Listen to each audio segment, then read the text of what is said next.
샬롬 반갑습니다. 설 명절 세 번째 날 수요일 날 아침 묵상의 말씀을 함께 나누게 됩니다. 오늘 말씀은 이사야 44장 1절부터 5절까지 말씀입니다. 이사야 44장 1절부터 5절까지 말씀을 제가 읽어드리겠습니다. 나의 종 야곱, 내가 택한 이스라엘아, 이제 들으라. 너를 만들고 너를 모태에서부터 지어낸 너를 도와줄 여호와가 이같이 말하노라. 나의 종 야곱, 내가 택한 여수르나 두려워하지 말라. 나는 목마른 자에게 물을 주며 마른 땅에 시내가 흐르게 하며 나의 영을 내 자손에게 나의 복을 내 후손에게 부어주리니 그들이 풀 가운데에서 솟아나기를 시냇가에 버들같이 할 것이라. 한 사람은 이르기를 나는 여호와께 속하였다 할 것이며 또 한 사람은 야곱의 이름으로 자기를 부를 것이며 또 다른 사람은 자기가 여호와께 속하였음을 그의 손으로 기록하고 이스라엘의 이름으로 존귀히 여김을 받으리라. 아멘. 오늘 1절 말씀 야곱을 두고 하시는 말씀입니다. 그런데 좀 이상해요. 야곱은 약삭빠른 사람입니다. 잔머리가 전공인 사람이지요. 야곱을 하나님이 귀하게 사용하시고 큰 복을 주셨다라는 사실을 여러분들 잘 알고 계실 겁니다. 야곱은 형의 발 뒤꿈치를 붙잡았던 사람입니다. 그래서 야곱의 이야기를 할 때에는 우리 사람을 대표하는 사람으로 사람을 칭한 인간을 칭할 때 야곱이라고 말을 하고는 합니다. 잘 보세요. 야곱은 우리 사람과 똑같은 것 같아요. 우리 사람도 그렇잖아요. 자기가 이기려고 누군가를 붙잡으려고 할 때가 많습니다. 무조건 이기려고 합니다. 쟁취하려고 합니다. 기본적으로 사람이 누군가를 이기려고 붙잡으려고 잡아서 넘어뜨리려고 할 때가 많이 있어요. 우리 사람들을 보면은요, 야곱과 별반 차이가 없는 것 같은 그럴 때가 많습니다. 그렇게 우리 손에 뭔가를 쥐어야 될 것 같은, 그래서 세상을 붙잡으려고 하지요. 야곱은 나면서부터 그래요. 붙잡으려고 했습니다. 이기려고 했어요. 그런데 그를 두고 하나님께서 뭐라고 말씀하시느냐? 새 이름을 주시지요. 이스라엘이라는 새로운 이름을 주십니다. 왜 이스라엘이라는 이름을 주셨을까요? 세상을 붙잡지 않았기 때문이에요. 더 이상 이제는 세상을 붙잡지 않고 이제는 세상을 버리고 하나님을 붙잡으려고 했기 때문입니다. 끝까지 세상을 붙잡았다고 하면 꽝 됐을 겁니다. 그런데 야곱이 결국에는 누구를 붙잡게 됩니까? 야복강에서 하나님을 붙잡았습니다. 그래서 그의 이름을 이제는 이스라엘로 바꾸어 주십니다. 하나님이 바꾸어 주십니다. 이거를 우리가 잘 기억해야 됩니다.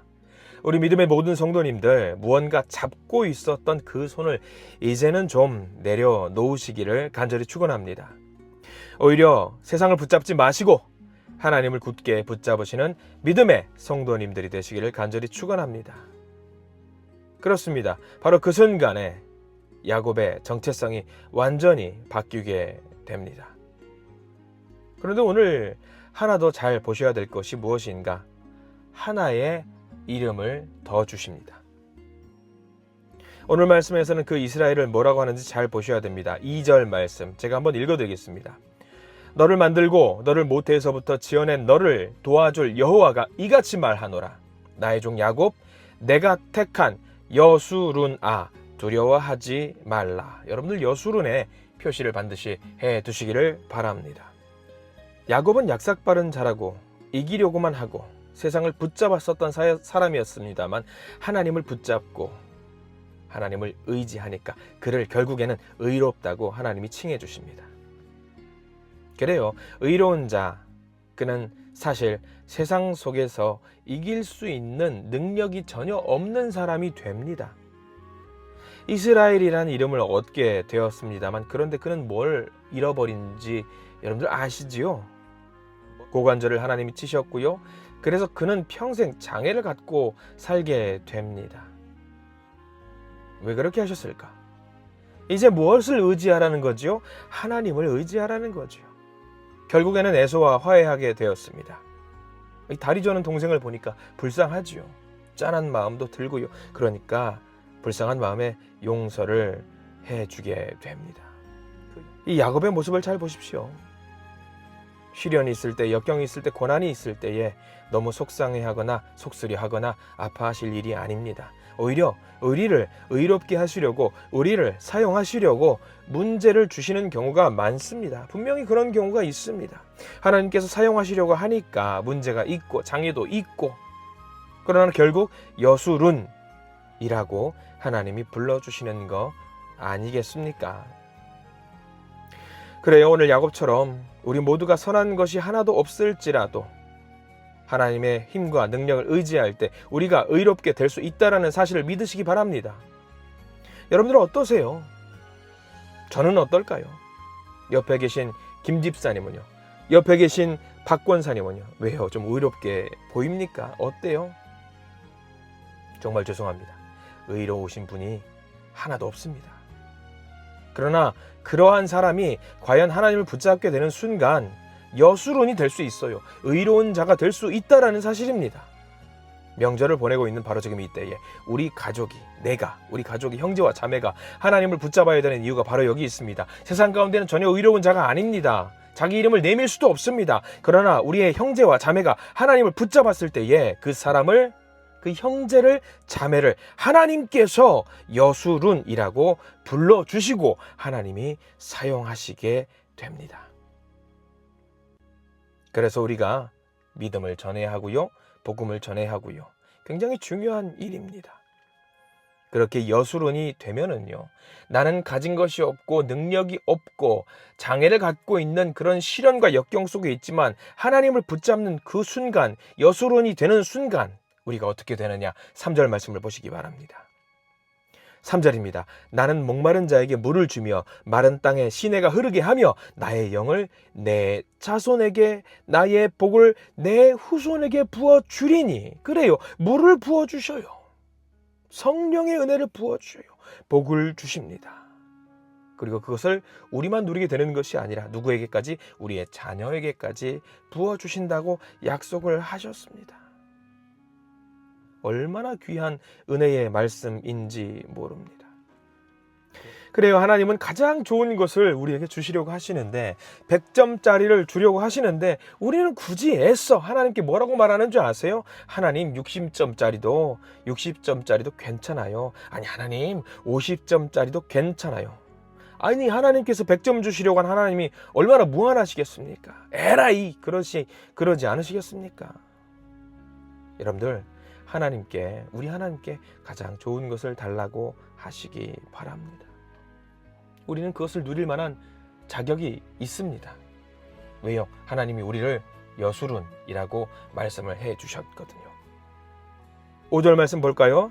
한 사람은 이르기를 나는 여호와께 속하였다 할 것이며, 또 한 사람은 야곱의 이름으로 자기를 부를 것이며, 또 다른 사람은 자기가 여호와께 속하였음을 그의 손으로 기록하고 이스라엘의 이름으로 존귀히 여김을 받으리라. 이 5절 제일 뒤에 있는 말씀을 반드시 밑줄 그어두시기 바랍니다. 이스라엘의 이름으로 존귀히 여김을 받으리라. 그렇습니다. 하나님이 우리에게 복을 주시면은요, 그 영향력이 사방으로 퍼져나가게 됩니다. 내가 여호와께 속하면 그 복을 우리가 누릴 수 있게 되는 거지요. 그리고 그 이름을 얻게 되면, 이스라엘이라는 이름을 얻게 되면은요, 세상으로부터 우리는 존귀하게 여김을 받게 된다라는 겁니다. 귀한 복의 말씀입니다. 그래서 우리가 세상 가운데 있는 동안 오히려 세상의 복을 빌어주는 사람이 되어야 합니다. 나는 이미 이스라엘이거든요. 나는 이미 여수론이거든요. 그러면 내가 이제 해야 될 일이 명확해지지 않겠습니까? 내가 만나는 그 사람을 축복하십시오. 스치는 그 사람, 옷깃만 스쳐도 인연이라고 하잖아요. 그 사람을 향해서 축복하세요. 만나는 택배기사님 축복하시고, 편의점 가게 사장님 축복하시고, 운전하다가 갑자기 앞에 끼어드는 사람 화내지 마시고 축복하십시오. 왜? 나는 이미 이스라엘이고 여수론이기 때문입니다. 성경에 뭐라고 나와 있어요? 너는 복이 될지라. 여러분들 이미 복이에요. 그러면 어떻게 해야 됩니까? 그 복이 멈추지 않고 흘러가게 만들어야 될 것이 아니겠습니까? 야곱이 그랬잖아요.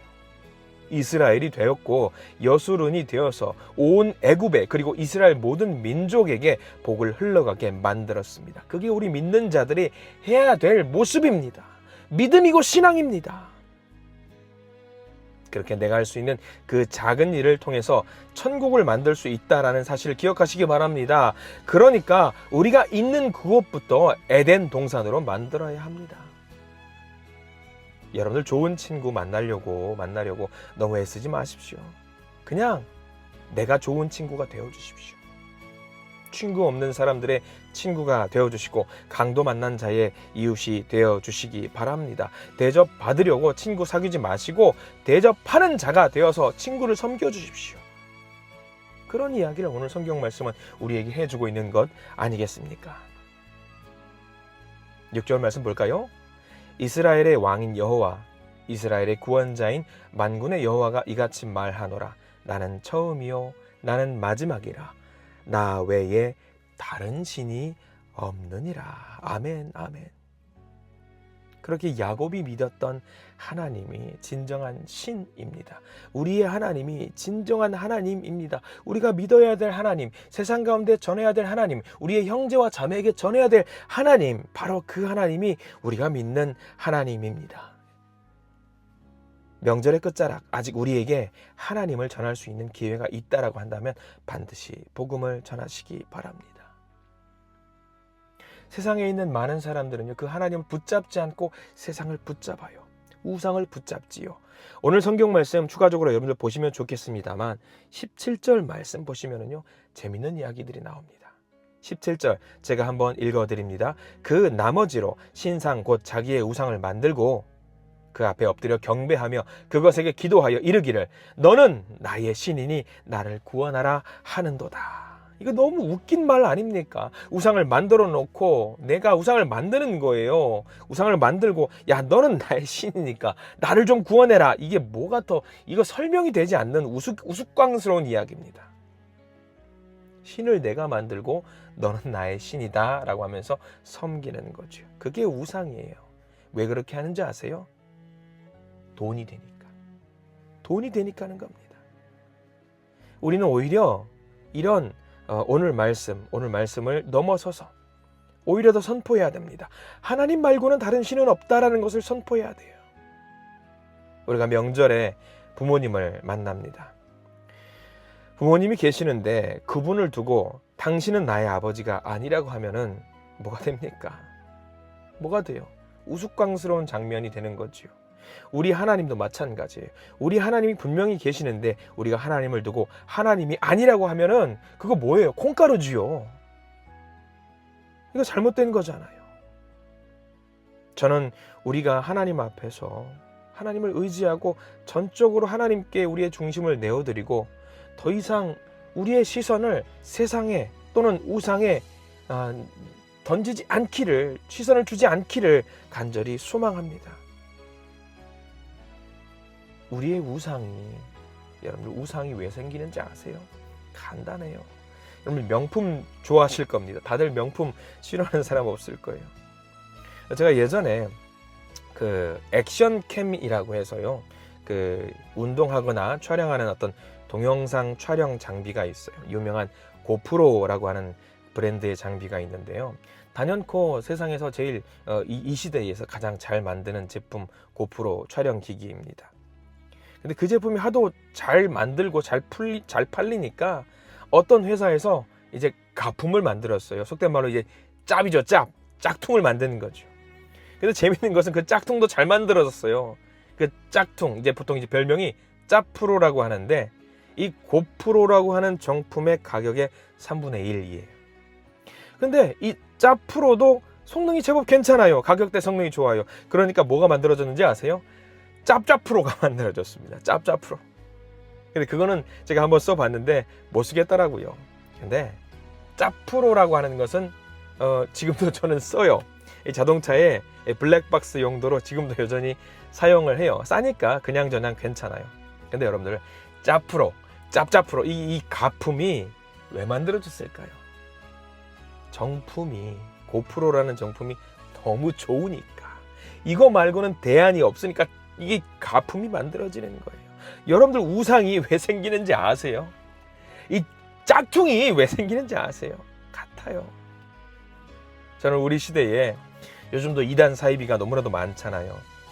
왜 생기는지 저는 알겠더라고요. 진짜가 정답이고 진짜가 진짜 진리이고 정말 좋기 때문에 그런 우상들이, 이단들이, 사이비들이 만들어진다라고 생각해요. 그러니까 우리가 정말 정신을 바짝 차려야 합니다. 영적인 세계에 우리가 이 성경 한 권을 기준으로 삼아서 성령을 의지해서 가면은 되는 이유가 여기 있습니다. 성경 하나면 됩니다. 다른 건 다 가짜거든요. 우리가 이 말씀을 붙들고 성령님 의지해서 십자가의 길을 함께 가기를 원합니다. 십자가 말고는요, 다른 것은 없어요.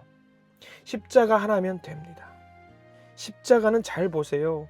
우상이 왜 필요한지 아세요? 우상 사람들이 왜 찾는지 아세요?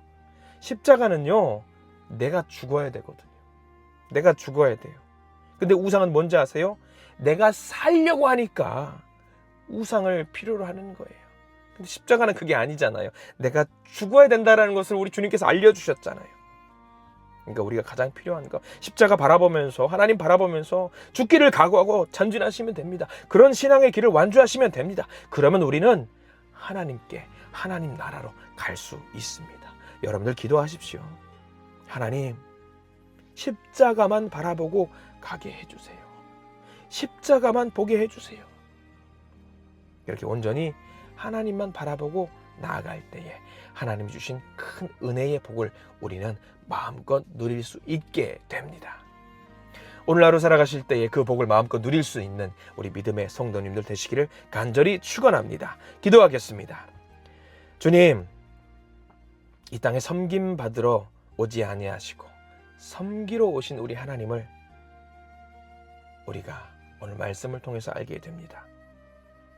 예수 그리스도의 그 목숨을 많은 사람들의 대속물로 하기 위해서 이 땅에 오신 우리 예수 그리스도 그 한 분 믿고 따르고 의지할 수 있게 해 주시옵소서. 그렇습니다. 주님, 예수님이 진짜입니다. 예수님이 정답이고 예수님이 진리입니다.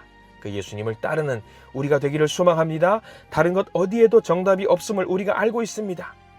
우리의 가족이, 우리의 형제와 자매가, 자녀손들이 이제는 우리 예수 그리스도가 정답인 것을 알게 해 주시옵소서.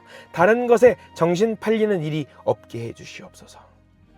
온전히 하나님 한 분만을 따르고 하나님만을 의지하는 믿음의 가정, 믿음의 성도 우리가 되기를 원하오니 예수 그리스도를 따르는 믿음의 본이 될 수 있도록 인도해 주시옵소서. 예수 그리스도 이름으로 간절히 기도드립니다.